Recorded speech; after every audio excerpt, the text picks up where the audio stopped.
Hello students, welcome to all. My name is Deepmala Ramcharan and today we will start NCERT class 12 Fundamentals of Human Geography. Chapter 2nd The World Population Part 3rd. In this lecture video we will discuss about demographic transition theory. सबसे पहले हम demographic transition theory यानी जनांकी संक्रमण सिद्धांत में ये जो demographic word है उसका मीनिंग समझ लेते हैं। जनरली वो सब्जेक्ट या वो विज्ञान जिसके अंतर्गत हम पॉपुलेशन से रिलेटेड स्टडी करते हैं, जनसंख्या संबंधी अध्ययन करते हैं, उसको हम जनांकिकी कहते हैं।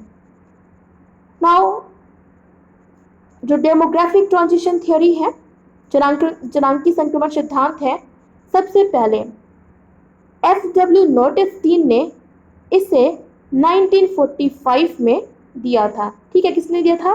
F.W. नोटेस्टीन ने दिया था 1945 में।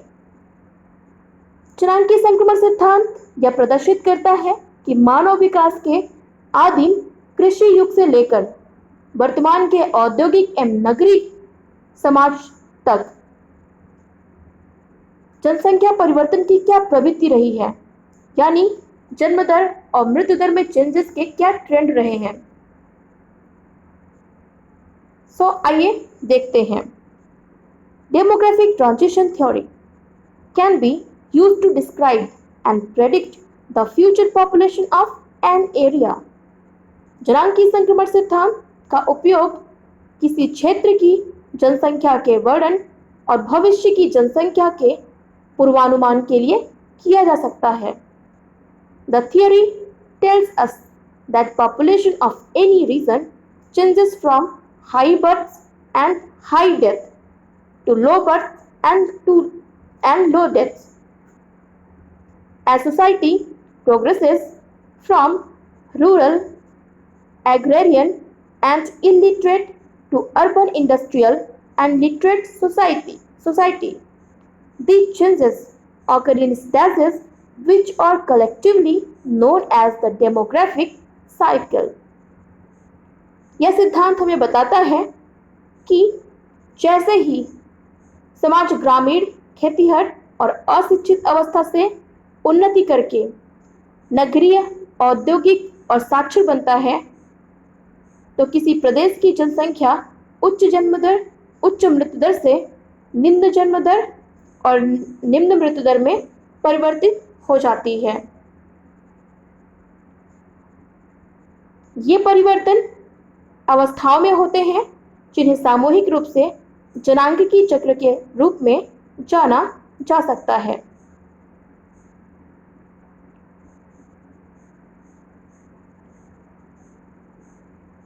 आप यहाँ जो मॉडल देख रहे हैं उसमें जनांकी संक्रमण की 3 अवस्थाओं को दिखाया गया है। ठीक है, फर्स्ट स्टेज। ठीक है, यहाँ पे जो है जो वर्टिकली लाइन है उस पे जो है आपका अशोधित जन्म दर और मृत्यु दर दिखाया गया है, crude birth rate and crude death rate.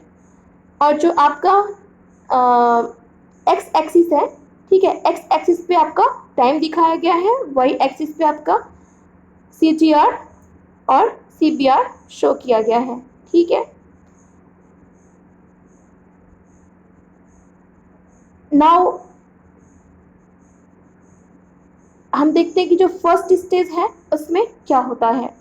Generally first stage में जो बर्थ रेट होता है और जो डेथ रेट होता है वो बहुत ही ज़्यादा हाई होता है। ठीक है, ये जो फर्स्ट स्टेज है वो मानव विकास की आदिम अवस्था है, कृषि अवस्था है। ठीक है, इस टाइम पे इकोनॉमिकल डेवलपमेंट या टेक्नोलॉजिकल डेवलपमेंट बहुत ज़्यादा नहीं था, लोगों के पास भोजन की कमी थी, महामारियों के कारण।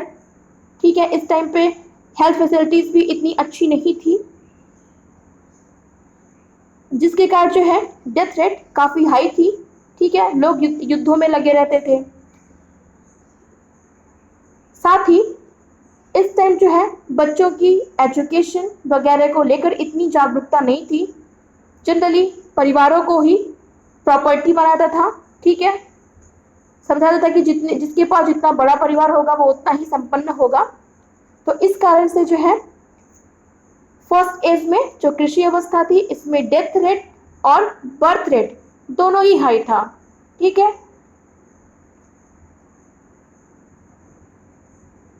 इस फर्स्ट स्टेज में आपको इस मॉडल में दिखाया गया कि वर्तमान में बांग्लादेश और जो हमारे रैन फॉरेस्ट ट्राइब्स एरियाज हैं वो आज भी जो है लगभग फर्स्ट स्टेज में ही हैं। तो अब सेकेंड स्टेज आते हैं।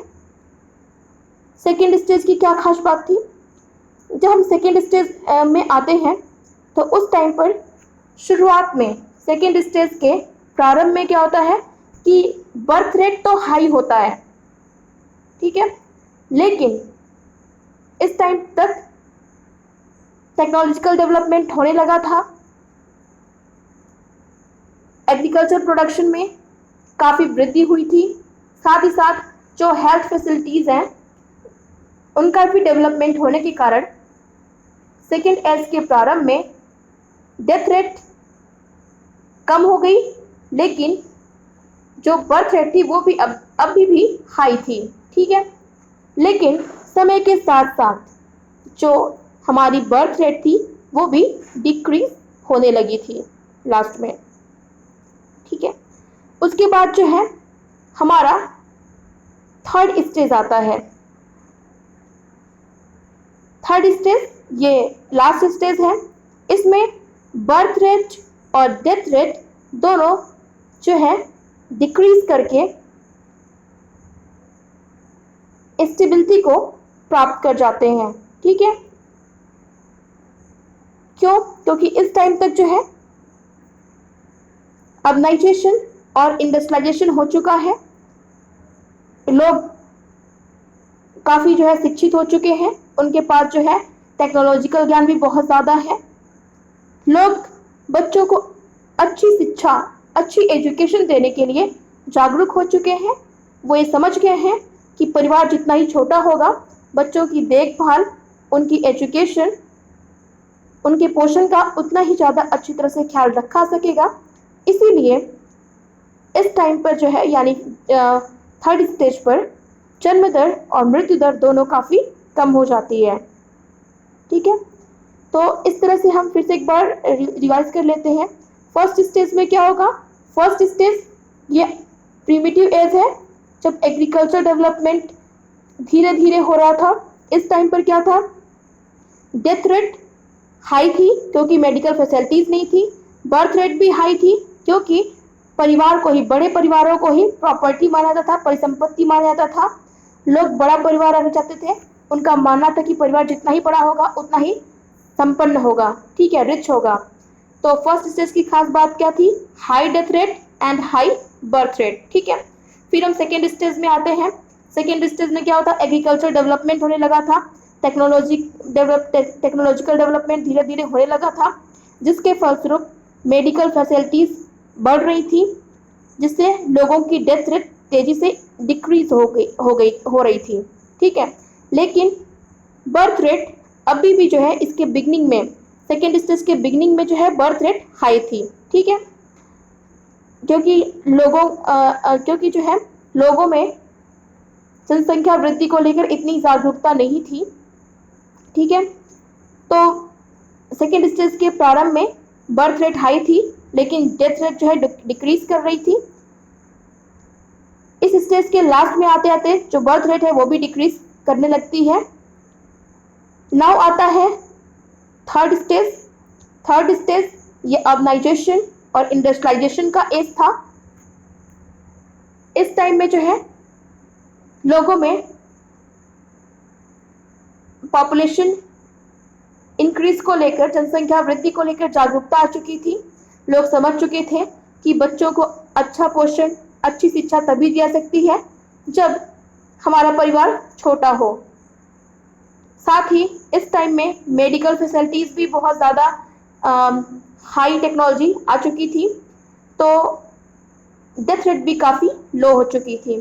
तो थर्ड स्टेज की जो खास बात है वो क्या है, लो डेथ रेट और लो बर्थ रेट। ठीक है, first stage high death rate high birth rate. ठीक है, सेकेंड स्टेज बिगनिंग में जो बर्थ रेट होता है वो हाई होता है। ठीक है, और लास्ट में धीरे धीरे घटने लगता है, डिक्लाइन करने लगता है। और वहीं डेथ रेट की बात करें तो सेकेंड स्टेज में डेथ रेट क्रमशः घटता जाता है। थर्ड स्टेज में आकर बर्थ रेट और डेथ रेट दोनों ही लो हो जाता है।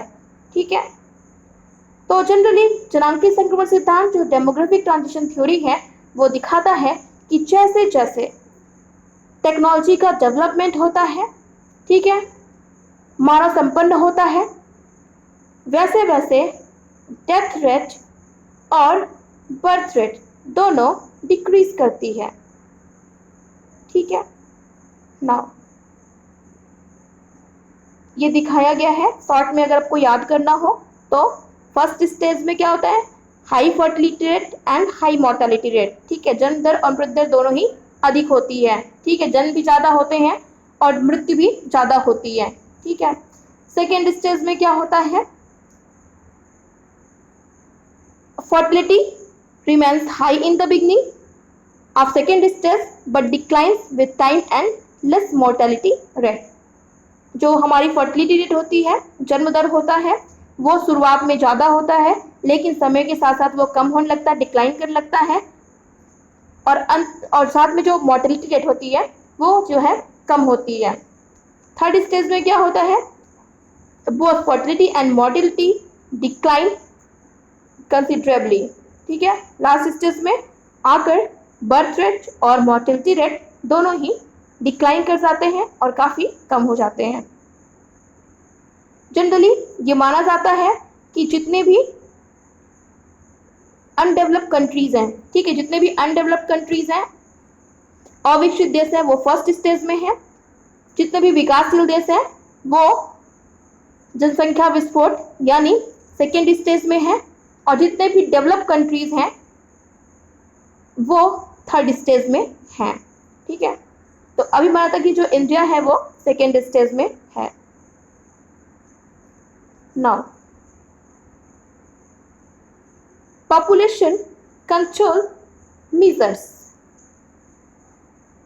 अर्थात जनसंख्या नियंत्रण के उपाय।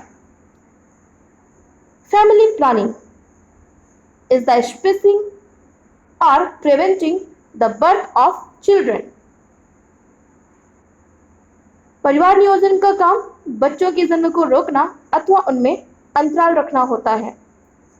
Access to family planning services is a significant factor in limiting population growth and improving women's health.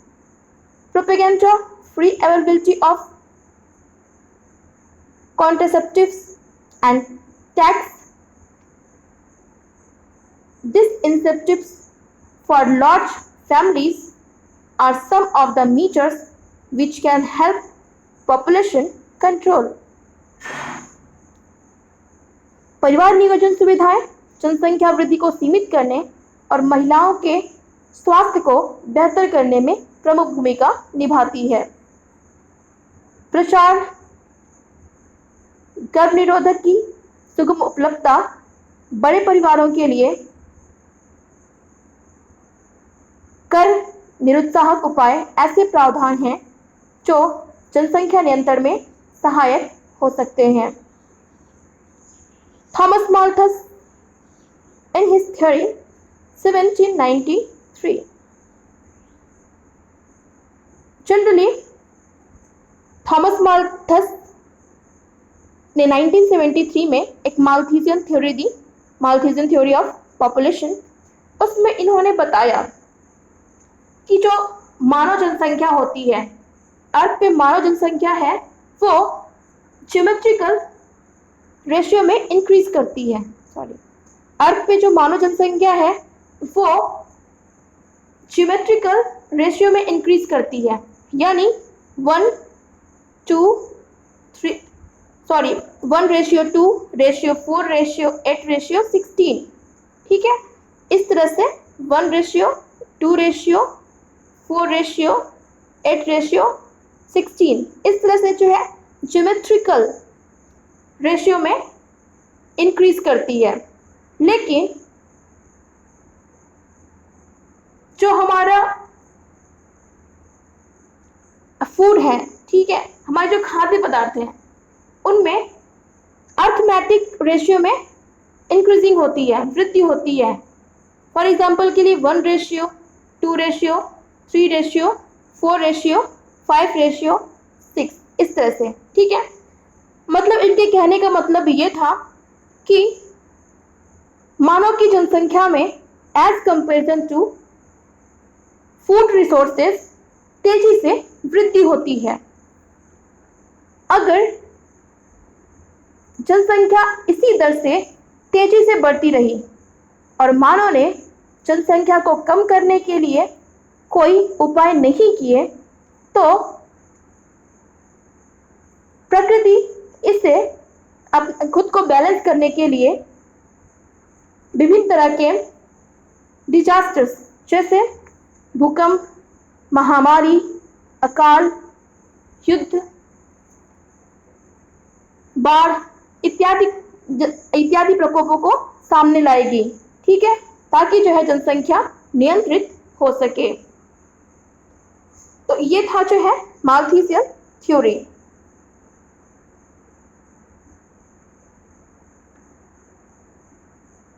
तो आज के लिए जो है बस इतना ही।